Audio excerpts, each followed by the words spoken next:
I stepped off the bus and said, "I'm finally home," even though no one heard me. The driver leaned out and asked, "End of the line. You good, man?"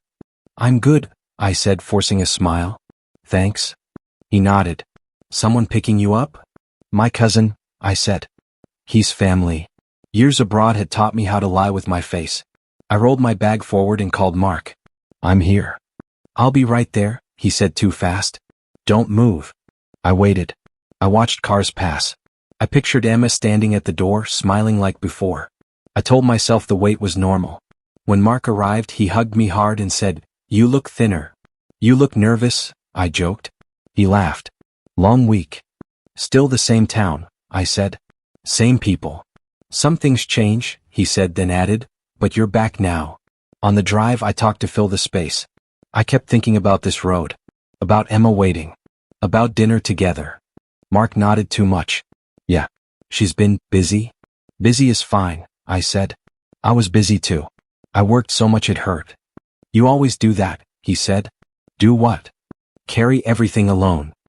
He stopped the car and said, "Welcome back, cousin." At my house, Emma opened the door. She smiled late. "You're early." "I counted the days," I said. "I missed you." She hugged me, stiff and careful. "You must be exhausted." "I am," I said. "But I'm happy." She stepped back. "You should shower first." I laughed. "No kiss first." She brushed my cheek. "Later. Please." Inside, I looked around. "Did you move things?" "Just cleaning," she said quickly. At dinner, I said, "Tell me everything. I want to hear your voice." "There's nothing new," she said. "Work. Neighbors. Life." "Life happened without me," I said quietly. She pushed her food. "Don't start blaming yourself." "I'm not," I said. "I just want to belong again." My phone buzzed. "Mark texted, you okay?" I typed back, "I think so." That night, I whispered, "Did I do the right thing leaving?" Emma turned away. "You did what you had to do." "I did it for us," I said. She said nothing. In the morning, laughter drifted in through the window. Children, bright and careless. I smiled. "Kids already?" Emma froze. "They moved in recently." "They sound close," I said. "Like family." She picked up a cup and said, "Don't start." "Start what?" I asked. "Questions," she said, too sharp. I watched her hands shake. My chest tightened. "I'm home now," I said. She whispered, "I know." But the house felt quieter than the street outside. After dinner, I opened my suitcase. "I brought gifts," I said. Emma stayed near the door. "You didn't have to." "I wanted to," I said. "I thought about you every day." She nodded. "You always think." I laughed softly. "That's not bad." My phone rang. Mark again. "How is she?" he asked. "She's tired," I said. "We both are." He paused. "If you need anything, call me." "I will," I said. "You're acting strange." He sighed. "Just glad you're back." I hung up and looked at Emma. "Mark says hi." She said, "That's nice," without looking at me. I tried again. "We can fix things." She finally met my eyes. "There's nothing broken." I wanted to believe her. I wanted to sleep and wake up normal. When the laughter came again, closer this time, my stomach turned. "Do they visit often?" I asked. She said, "Enough." I nodded. "Okay." But the word felt heavy and I couldn't breathe around it.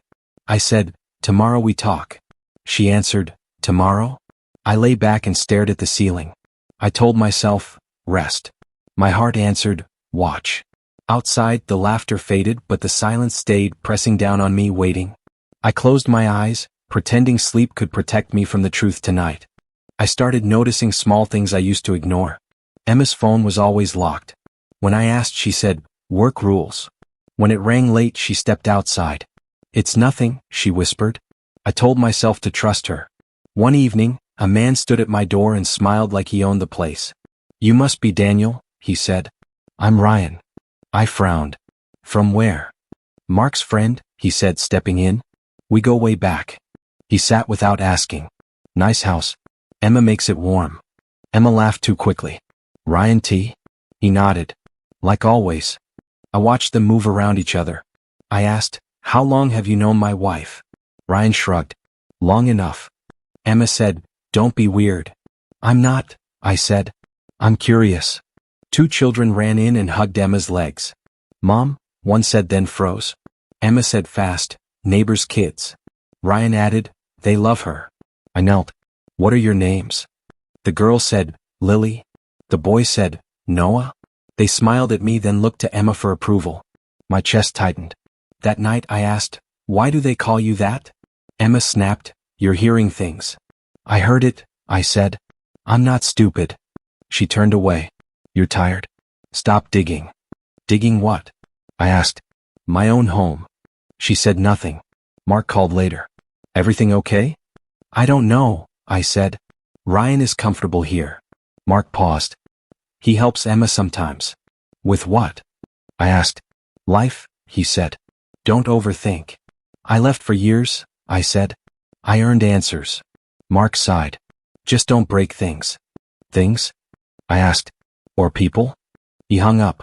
Days passed. Emma came home late. Traffic, she said. Meetings. I asked, why won't you look at me? She said, why won't you trust me? Ryan stopped by again. Kids wanted cookies, he said. Emma smiled. You're sweet. I said, this is my house. Ryan raised his hands. Relax. We're family. No, I said. We're not. Emma shouted, enough. The kids stared. Lily whispered, Dad's mad. Silence crushed us. Later, alone, I opened a drawer looking for socks.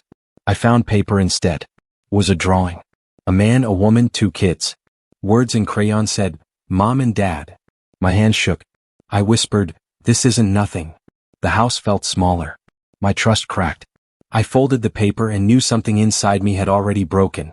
I sat on the bed and said, explain this. Emma didn't answer. Her silence was louder than shouting. I walked into the kitchen and called Mark again. You knew, I said. He replied, be careful. Careful of what? I asked. Lies. He said, the truth hurts everyone. It's already hurting me, I said. Ryan's voice echoed outside. Kids, shoes off. My heart raced. I stepped back into the bedroom and hid the drawing in my pocket. When Emma entered, I held it up. Tell me, I said. She stared at the paper. You went through my things. I went through my life, I said. She whispered, it's complicated. Say it simple, I said. Who is their father? She shook her head. Not tonight. Then when? I asked. She said, please? I laughed once, empty. Please died when I left. She reached for me. I stepped away. I'm still here, I said. But I won't be blind. She turned her back. Do what you want. I folded the drawing again, slower this time, and felt the first clear crack spread through my chest. I knew nothing would return to how it was before that moment, and the house would never feel safe again. I lay back, listening to my own breathing, waiting for morning, knowing sleep would not come because truth was finally awake. It stared at me from the dark, quiet, patient, and impossible to ignore anymore. That was when I understood my return had only opened the first wound and nothing would heal soon after. I stood in the kitchen and said, tell me the truth, Emma. She crossed her arms and said, you're imagining things. I held up the drawing and asked, is this a lie too? Her voice shook as she said, why are you doing this now? I said, because I'm home and nothing makes sense. She cried fast and loud. You left me, she shouted. You chose work over us. I felt each word hit me harder than fists. I said, I chose you every day I was gone.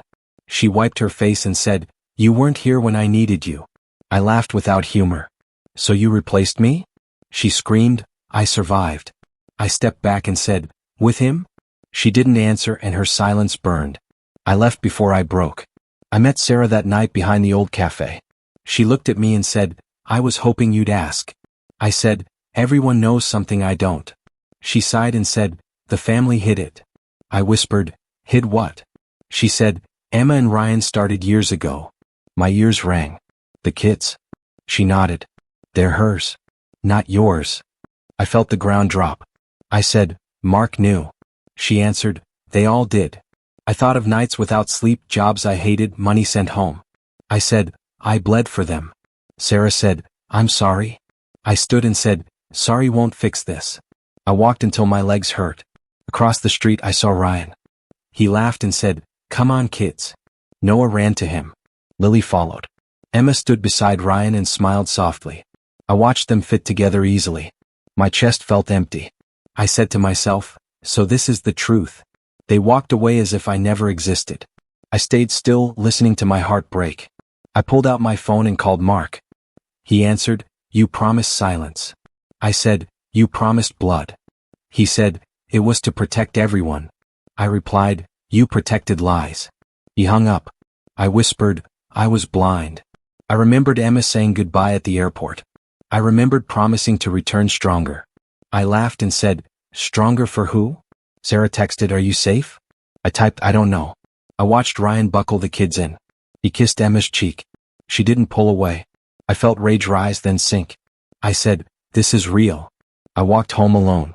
I opened the door and said, "I see you now." The house answered with silence. I sat and spoke to the walls. I said, "You all watched me leave." I said, "You all let me believe." My hands shook but my voice stayed calm. I whispered, "This ends." I didn't know how but I meant it. I lay on the couch and stared. I heard laughter again outside. I said, "Enjoy it while it lasts." My chest hurt but my mind cleared. I finally understood my place. I was the stranger. I closed my eyes and saw only truth. I said, "You can't erase me." I stood and breathed slowly. I told myself, "Feel it all." I felt anger, love, shame, loss. I said, "I will not beg." I remembered every sacrifice clearly. I remembered who I was before them. I stood taller. I said, "This story isn't over." I walked to the window. Ryan's car disappeared. I watched until the street was empty. My reflection looked older. I nodded at it. I said, "You survived." I turned away from the glass. I picked up my phone again. I didn't call anyone. I sat in the quiet and accepted it. I whispered, "They chose their path." I said, "Now I choose mine." My hands stopped shaking. My heart slowed. I stayed awake until dawn. I didn't cry again. I waited. I knew this was only the beginning. I stood when the sun rose. I felt hollow but steady. I said, "I hear the truth now." I opened the door to face it. I stepped outside alone. I didn't look back. I carried the sound of children's laughter like a scar. I knew love had lied, but truth finally spoke to me. I listened, breathing, ready to survive whatever came next. I found Mark in the living room staring at the floor. "We need to talk," I said. He didn't look up. "About what?" "About Emma. About Ryan. About everything," I said, my voice low but shaking. Mark finally met my eyes. "Daniel?" "Don't start with that tone," I said. "I've had enough of half-truths." He sighed and ran a hand through his hair. "It's true. They've been together for years." I laughed once, sharp and bitter. "Years?" "Yes," he said. "I should have told you. Everyone should have. But we didn't. We thought it was better this way." "Better?" I asked, my chest tightening. "Better to lie to me? Better to let me sacrifice everything?" Mark looked down again. We were protecting the family." "Protecting the family?" I repeated. "Or protecting their pride while destroying mine?" He flinched. "It wasn't supposed to happen like this." I stood closer. "Did you even think I would find out?" Mark's voice was small. "We thought you were far away, happy with your work. We thought it would be easier if you didn't know." I laughed bitterly. "Easier? You call this easier?" At that moment Aunt Lisa entered, arms crossed. "Daniel, you need to stop digging," she said sharply. "Stop digging? Aunt Lisa, I've been blind for years. How long were you all planning to keep me blind?" Lisa's eyes narrowed. "We protected the family name. That's what mattered." "The family name?" I shouted. "The family name doesn't matter if it kills your own blood." Lisa's lips tightened. "You're making this ugly." "I don't care about ugly," I said. "I care about truth. I care about the life I lost. I care about the wife who betrayed me and the children who aren't mine." Mark looked away. "It was complicated." "Complicated?" I yelled. "You call destroying someone's life complicated? You call lying to me for years complicated?" Emma appeared at the doorway, calm, distant. "Daniel, we need to talk." I spun toward her. "Talk? You mean explain why you cheated for years? Or why you replaced me?" She held up a hand. "I was lonely. You were gone. I didn't know how to reach you." I stepped closer. "So you chose Ryan? And the kids? And keeping secrets from me?" Emma's eyes welled with tears. "I never wanted to hurt you. I felt abandoned." "Abandoned?" "I left to give us a future." I shouted. "I gave everything for this family." She shook her head. "You gave work. You left me. I was alone. Alone? I laughed hollowly. I came back and now I see you've been living a lie with my cousin's friend. And the kids, are they even mine? Emma swallowed hard. No, they're not. The words landed like stones in my chest. I felt the blood drain from my face. So everything I thought was real, was fake. Lisa said coldly, you've always been dramatic. Control yourself. I turned to her. Control? You all betrayed me. I trusted you. My own blood protected a lie. Mark whispered, I didn't want it to be like this. I don't care what you wanted. I said, I care that you let this happen, all of you. Emma's voice cracked. Daniel, I want a divorce. I can't stay married to someone I feel abandoned by. I couldn't speak. My hands trembled. Humiliation burned through me. My stomach churned. My mind went numb. I walked to the bedroom, grabbed one suitcase and paused. I looked at the life I thought I had, my marriage, my home, my family, and realized it was gone. Mark said quietly, Daniel, please? I shook my head. No. I have nothing left here. Emma's tears fell silently. I never meant this. I don't need your meaning, I said. I need my life back. Lisa's glare followed me as I walked toward the door. Daniel, think about the family. The family? I shouted one last time. You were never my family. I stepped outside, suitcase in hand, and felt the weight of loss settle over me. The house behind me looked smaller, colder. The life I knew had vanished. I whispered to myself, I've lost everything, and I have to start over alone. I took a deep breath, shut the door, and walked into the street, carrying only the suitcase, and the realization that blood doesn't always mean family. I slept in the car again last night. Cold leather, broken radio, my stomach growling. I whispered to myself, this is it. This is my life now. Morning came, gray and unforgiving. I didn't go to work. I just sat in the car, staring at the street, remembering every smile, every lie. I muttered, how could they? How could everyone? Sarah's voice came in my mind. You can't survive drowning in anger. I called her. I can't stop thinking about it. I hate them all. She said calmly, good. Let the hate remind you. But don't let it drown you. I'm empty, Sarah, I said. I have nothing. Nothing left. Then start with something, she said. One step, Daniel. One thing you can control. I hung up and drove aimlessly. I stopped at the park. I watched kids run with their fathers. My fists clenched. I whispered, they have everything I gave them and I have this.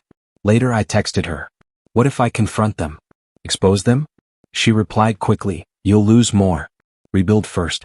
Strength first. Revenge can wait. I closed my eyes. Rebuild first, strength first. I muttered to myself, repeating it like a prayer. Work was hell. I couldn't focus.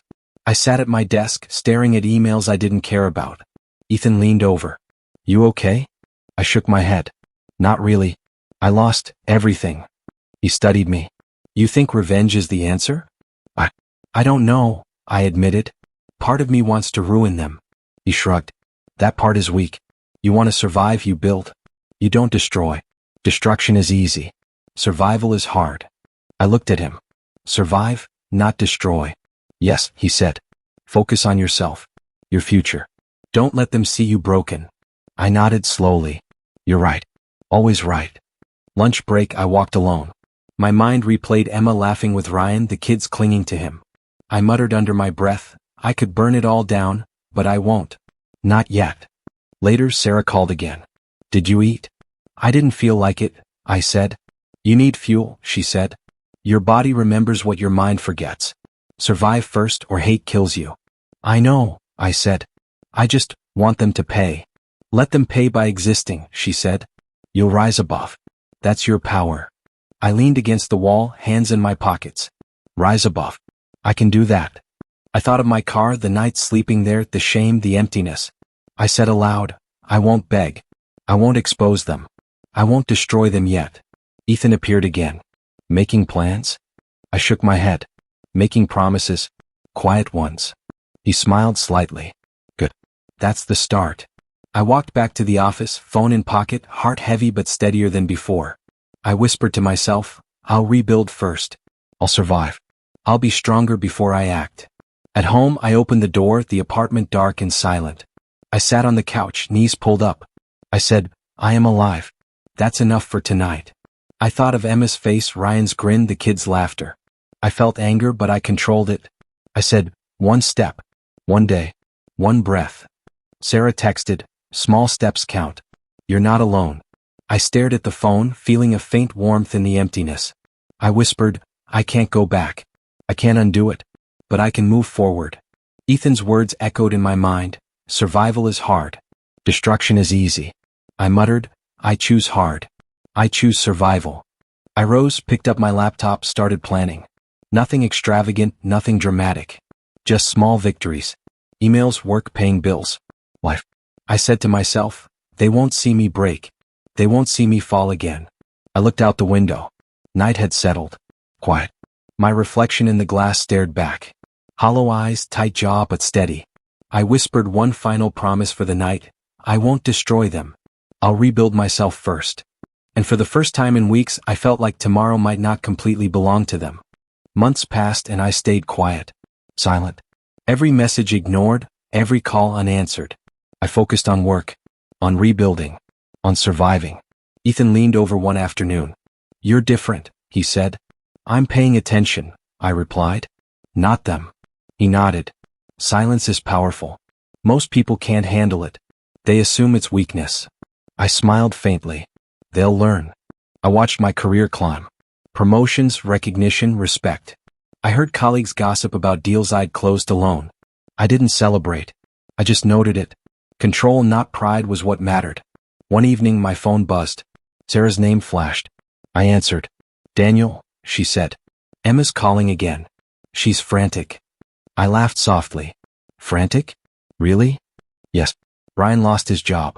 They're struggling. Emma's trying to reach you. I stayed silent. Why would I answer? Because you're human, she said. But she hurt you. Exactly, I said. Let her struggle. Let karma do its work. Sarah sighed. I don't like this, Daniel. But I get it. The next week, Mark stopped by my office. She called me, he said quietly. She's scared. She doesn't know what to do. I don't care, I said, standing. You should have told me. You stayed silent. You let them lie. I know, he admitted. I regret it. Every day. Regret won't fix what they did, I said. You'll have to live with that. He nodded and I didn't soften. Silence was my weapon now, sharper than any words. Later I ran into Sarah at lunch. They're losing control, she said. I can see that, I replied. Emma can't keep up appearances. Ryan's charm is fading. People are noticing cracks. Do you want to reach out? She asked. I shook my head. No. Let them feel it. Let them scramble. I'm not their safety net anymore. At home, I ignored messages. I ignored knocks. I focused on my life. My new apartment felt lighter, freer. My reflection no longer carried shame, only steady determination. One morning, Sarah texted, Mark says Emma called again. Legal trouble. She's panicking. I smirked. Good. Let her panic. Evenings became quiet victories. I cooked, read, slept soundly. I felt the power of restraint, not revenge. Anger fades, but control lasts. I thought about the children. Emma's lies, Ryan's charm. The life they pretended to build. Slowly collapsing. I whispered, that's not my burden anymore. One afternoon, Mark called. I made a mistake staying silent. I should have told you everything. I already know, I said. You let it happen. You let me lose years. He was silent. They're scared now. Financially. People are turning against them. Good, I said. Let them deal with the consequences. Sarah called later. Emma sent a text. She's begging, apologizing. Wants you to come back. I laughed softly. Begging? After everything? Yes, she said. And she's desperate. I won't respond, I said. Not now. Not ever, maybe. I'm done being part of their lies. Sarah paused. You sound in control. Strong. I am, I said quietly. And it feels better than any rage I've ever had. Days passed. Emma's messages piled. Ryan looked desperate in photos Sarah showed me. Family pressure hit them hard. Slowly, painfully, karma worked. I thought back to every sleepless night in my car. Every betrayal. Every lie. I whispered, you wanted control? I'll let life do it. Then one morning I walked past the office mailbox. I saw a photo Sarah sent, Emma's door. A legal notice pinned to it. I stared at it, hands in my pockets. So it begins, I whispered. Mark texted me, be careful. I replied, I'm already ahead. The notice didn't thrill me. It didn't satisfy me. It was just evidence that life was balancing itself. I felt no joy, only calm. I leaned back in my chair and whispered, silence is a weapon. And I wielded it better than they ever could. The world outside kept moving. Children laughed in the distance. Neighbors argued. Phones rang. But I was still, quiet, focused, in control. And for the first time, I didn't feel like a victim. I felt like a survivor. I whispered one last time that day, they'll learn. Slowly, painfully, inevitably. And I'll be ready. The legal notice waited at Emma's door. I didn't need to touch it. Karma would. I agreed to meet Emma. Not her terms, mine. I chose the cafe near the park, quiet, empty. I arrived first, watching the door. She walked in, shoulders slumped, hair messy, eyes red. She froze when she saw me. Daniel, she whispered. I stayed standing, arms crossed. You look tired. I am, she said. I didn't know how else to reach you. I nodded slowly. I didn't answer your calls before. I'm not answering now either. This is different. You're here face to face. She sat, biting her lip. I made mistakes. Really? I asked. Is that what this is? You admit mistakes but not guilt. Her hands trembled. I regret everything. Not the kids. Not the life we built. I regret hurting you. Losing you. I leaned back. And Ryan? She flinched. He left. Things fell apart. I said nothing. I watched her fidget. Her fragility made something stir in me. Not love. Pity. A strange, tight ache of memory. Daniel, the children, she said, voice small. They ask about you. I swallowed. They call me Dad. She nodded. They don't understand. They miss you. I clenched my fists under the table. I can't be part of their confusion. I know, she said. I never wanted this. I only wanted to survive. Survive. I repeated. By lying, by hiding, by replacing me? She didn't answer immediately. Tears rolled down her cheeks. I did what I thought I had to. But I see now. I destroyed you. I stared at her. Anger bubbled up. No, I said. You didn't just destroy me. You destroyed trust. You destroyed your own life. Her head bowed. I know. I see it now. I felt the irony hit me. Ryan, once charming, now exposed. Legal issues. Family reputation in shambles. All of it crumbling. All of it deserved. You wanted control, I said. You wanted power over me, over everyone. Look at the mess now. Emma wiped her eyes. I know. I can't undo it. I only wanted you to forgive me. I shook my head. Forgive you? No, I won't forgive. Not yet. Maybe never. I came here to see the truth, not to offer absolution. Her hands trembled over her cup. Daniel, do you pity me? I paused. A little. But pity isn't love. And it's not weakness. It's just understanding that people fail. She looked down, ashamed. I deserved worse, didn't I? Yes, I said quietly. And worse may come. But I'm not it. Not anymore. I thought of the children again. Innocent, confused. I wanted to protect them, but not from them. From the lies. Will you come back? She asked, voice small. No, I said firmly. Not me. Not now. I won't be part of that life again. Her lips quivered. I loved you. I swear. I held up a hand. Stop. What you feel now doesn't erase what happened. What you feel now is regret, not love. And I'm done confusing the two. She nodded slowly, silent, tears flowing. The weight of her collapse pressed between us. The irony of their ruin, her regret, my survival, it was a bitter, quiet victory. I stood. She looked up. Daniel, please? I shook my head. No more words. I won't shout. I won't forgive. I just walk away. I stepped outside. Air hit me fresh and cold. I didn't look back. The cafe door closed softly behind me. I breathed deeply. For the first time in years, I felt the calm certainty of control. Karma had played its hand. I hadn't struck, hadn't shouted, hadn't begged. I had watched. I had waited. I had survived. Children's laughter echoed from the park. I smiled faintly. Not joy. Not triumph. Just acknowledgement. Life moves forward whether people deserve it or not. I whispered to myself, masks fall. Truth remains. And I I remained too. And I walked on. I sat across from Mr. Thompson in his office, the afternoon sunlight cutting across the desk. Daniel, he said, shuffling papers, everything is in order. Divorce finalized. Assets divided fairly. You're covered. I leaned back, fingers steepled. Fairly? Legally, yes. You're protected. No surprises. I exhaled. Good. That's all I want. No theatrics. No revenge. Just truth. Mr. Thompson raised an eyebrow. Truth isn't always comfortable. I know, I said. But I don't need to punish anyone. Silence has done more than confrontation ever could. He nodded slowly. I've seen this work. People underestimate restraint. Later, I received a call from Mark. Daniel, the family, they're falling apart. Lisa's embarrassed publicly. Mom won't speak to anyone. Aunt Helen ostracized herself. I smiled faintly. Karma works quietly. That's all I need. I don't have to strike. You're calm, Mark said. I can't believe it. You don't seem angry. I admitted. But anger is fleeting. Control, that lasts. Days passed. Emma tried contacting me again. She left voicemails, texts, messages. I didn't respond. One evening she finally showed up outside my office. She froze when she saw me. Daniel, she started. I said calmly, Emma, please. No words. Silence works better than any apology. She nodded, tears in her eyes. I see that now. I destroyed more than you knew. My silence hurt more than any truth ever would have. I didn't answer. I just looked at her. Let her words settle in.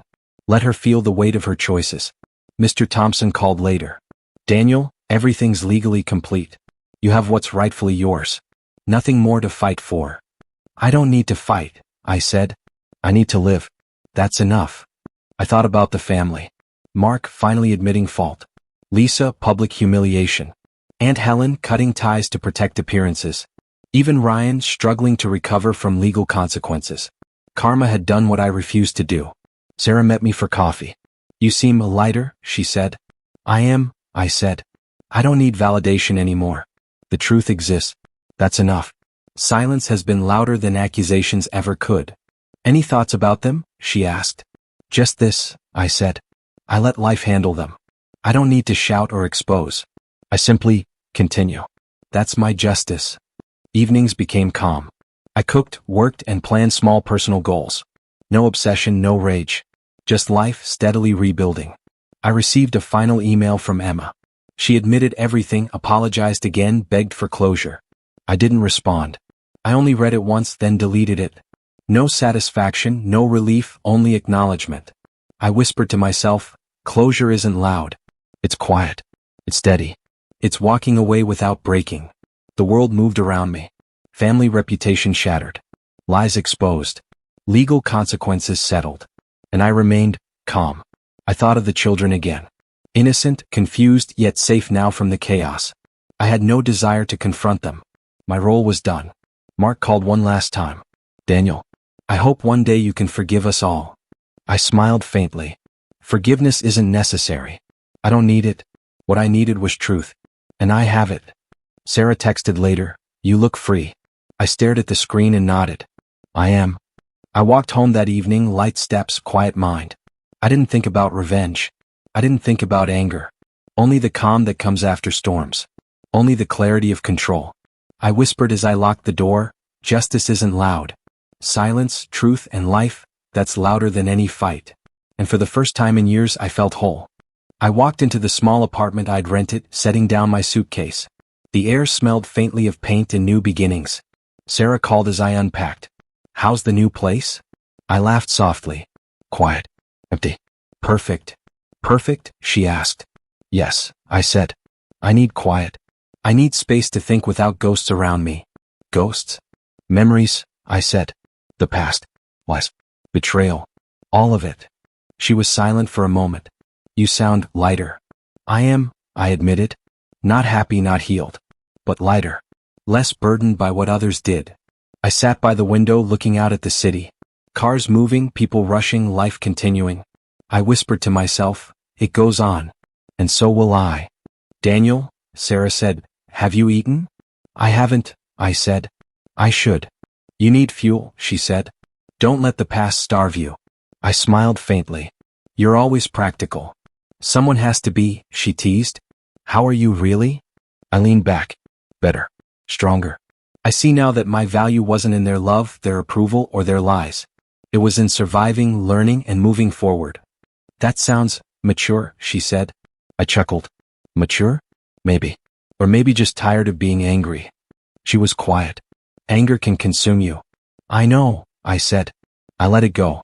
Not because I forgive them, but because I don't need it anymore. I looked at the small wooden box on the table. My wedding ring. I picked it up. Cold metal, heavy with memories. I traced the engravings. I gave too much of myself, I murmured. Not badly. Not foolishly. Just completely.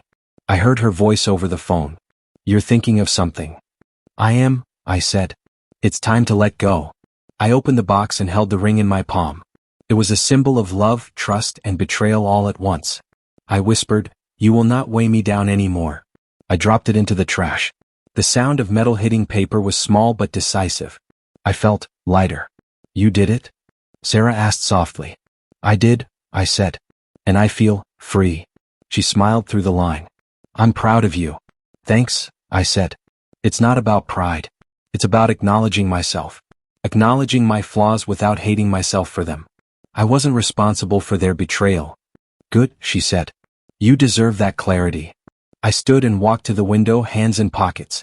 The city lights reflected in my eyes. Clarity, freedom, control. All mine. Not stolen, not borrowed. Sarah laughed softly. Sounds like someone finally owns themselves. I do, I said quietly. And that's enough. We talked a little longer, mostly about trivial things, work, books, the city, but the underlying comfort of normal conversation felt like therapy. After the call, I sat quietly. No anger, no pain, just awareness. Awareness of my growth, of my resilience, of the self I'd been too distracted to see before. I whispered to myself, I am more than their lies, more than their mistakes, more than the past. And in that quiet apartment, surrounded by boxes and empty walls, I felt it, the weight lifting. I breathed deeply, letting the tension in my shoulders ease. My reflection in the window stared back, steady, unbroken. I smiled faintly. Not joy, not triumph, just presence. I whispered one final thought aloud. The past doesn't control me. I control myself. And for the first time, I truly believed it. I walked along the riverside, the wind cool against my face. The city hummed around me, people rushing, cars honking, life moving. I felt steady, solid, like the ground beneath my feet was mine alone. Sarah called from the cafe where she worked. Hey, you're late, she said, teasing. I needed the walk, I said. To clear my head. Sounds meditative, she said. It is, I replied. I'm learning that peace isn't loud. It's quiet. And rare. You sound different, she said softly. I am, I admitted. Not happy. Not gleeful. Just stronger. She was quiet. Strong how? Strong enough to stand alone, I said. Strong enough to not need anyone's approval. Strong enough to keep moving forward. I paused by the railing, watching the water flow. It reminded me of everything, betrayal, loss, silence, growth. All of it moving past me, unstoppable. You're thinking again, Sarah said. Always, I replied. But not about revenge. Not about anger. About survival. About choosing myself. She laughed softly. Sounds like someone finally owns their life. I do, I said. It's taken years, but I finally realized I don't need to be defined by what they did. Their lies, their mistakes, none of that controls me anymore. Later I saw her, Emma, from across the park. She was walking slowly, shoulders hunched. I stopped. She didn't see me at first. I whispered to myself, no anger. None. Just acknowledgement. She's human, flawed like the rest of us. Her eyes lifted, and for a brief moment they met mine. I didn't approach. I didn't call. I just nodded faintly to myself. Understanding, not forgiveness. Compassion, not weakness. Daniel, Sarah's voice came again. Are you okay? I am, I said. Watching, learning, letting go. I moved forward along the river, letting the distance between me and her remain. I felt no desire to speak, no urge to explain, no need to justify myself. That was hers to deal with. We talked on the phone briefly. Mostly small things, work, books, the weather, But I noticed how normal it felt to have ordinary conversation. No hidden agendas, no past shadows. Just life. I'm proud of you, Sarah said. I don't need pride, I said. I need awareness. Awareness of who I am, who I've become, and the fact that survival is victory. She paused. You sound complete. Complete enough, I said. I carry scars, yes. Reminders of pain, betrayal, and loss. But I also carry strength. And that's mine. I walked further, the city lights reflecting in the water. I whispered to myself, I chose myself. Finally. No anger, no shame. Just control. Just me. The park was quiet now. A few children played, unaware of the world's complexities. I smiled faintly. Not joy. Not triumph. Just presence. I felt the weight lift entirely, like the wind carrying leaves down the river. I was not free of scars. I never would be. But they were mine to bear, not tools to punish others. I whispered again, louder this time, I survived. I remain. I am enough. And with that, I stepped onto the next street, toward a future uncharted but fully mine. Scars intact, memories alive but standing tall. No ghosts followed. No anger lingered. Just me. I whispered one last thought to myself. I chose myself. And that is enough.